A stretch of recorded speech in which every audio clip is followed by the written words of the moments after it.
প্রচণ্ড গরমে মন প্রাণ কলিজা ঠান্ডা করতে এই ডেজার্টের কোনো জুড়ি নেই, যেটা তৈরি করতে শুধুমাত্র প্রয়োজন 4টা উপকরণ। আর এই 4টা উপকরণে এই ডেজার্টটা তৈরি করে একবার খেলে আপনি পৃথিবীর সমস্ত আমের ডেজার্ট খাওয়া ভুলে যাবেন। খেতে অসম্ভব মজার এই ম্যাঙ্গোটা কীভাবে তৈরি করছি চলুন দেখে নেওয়া যাক।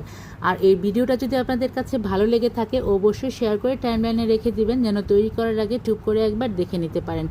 আমি প্রথমে এখানে বেশ কিছু পরিমাণ প্রায় 1.5 লিটার পরিমাণ পানি ফুটিয়ে নিয়েছি। ফুটন্ত পানিতে অ্যাড করে দিয়েছি 1 কাপ পরিমাণ সাবুদানাকে 4 থেকে 5 মিনিট ফুটলেই দেখবেন বাইরের অংশটা, বেশিরভাগ অংশটা এটা ট্রান্সপারেন্ট হয়ে গিয়েছে এবং মাঝখানে একটু পরিমাণ সাদা রয়ে গিয়েছে। সেজন্য চুলাটা বন্ধ করে ঢাকনা দিয়ে ঢেকে 2 থেকে 3 মিনিট রেখে দিলেই পুরো সাবুদানাটা একদম ট্রান্সপারেন্ট হয়ে যাবে।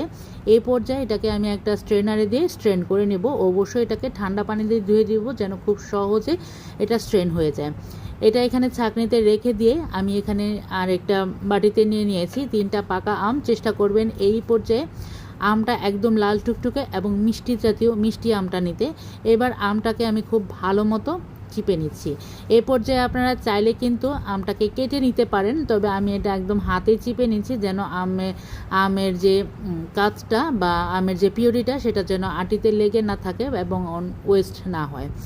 এটা আমি এখানে 3টা আম খুব ভালো মতো চিপে নিয়েছি। আমি এখানে মাঝারি সাইজের 3টা আম নিয়ে নিয়েছি। আপনি যদি আমটা ছোট হয় সেক্ষেত্রে 4টা আমও নিতে পারেন, সম্পূর্ণ আপনার ডেজার্টের পরিমাণ অনুযায়ী। আমি 1 কাপ সিদ্ধ সাবুদানার জন্য নিয়ে নিয়েছি 3টা পাকা আম। সেই সাথে আমটাকে চিপে নিয়ে অ্যাড করে দিচ্ছি পুরো 1 ক্যান কনডেন্স মিল্ক। এর সাথে অ্যাড করেছি 1 ক্যান ডানো ক্রিম। এবার এখানে আপনারা কনডেন্স মিল্কের পরিবর্তে কিন্তু 1/2 কাপ চিনি ব্যবহার করতে পারেন, তবে কনডেন্স মিল্ক দিলে এটার ঘনত্ব এবং এই ডেজার্টের যে ক্রিমিনেসটা এটা অনেক ভালো আসে এবং ডেজার্টটা খেতে অনেক বেশি মজাদার হয়। এবার সবগুলো উপকরণকে একসাথে খুব ভালো মতো এটাকে আমি হ্যান্ড ব্লেন্ডারের সাহায্যে ব্লেন্ড করে নিচ্ছি। আপনারা চাইলে যে কোনো ব্লেন্ডারে দিয়ে এটাকে ব্লেন্ড করে খুব মিহি একদম স্মুথ একটা পিউরি রেডি করে নিতে পারেন। আমি এখানে খুব ভালো মতো এটাকে ব্লেন্ড করে নিয়েছি। একটা ক্রিমি ভাব চলে আসলে এটাকে সাইডে রেখে দিয়েছি।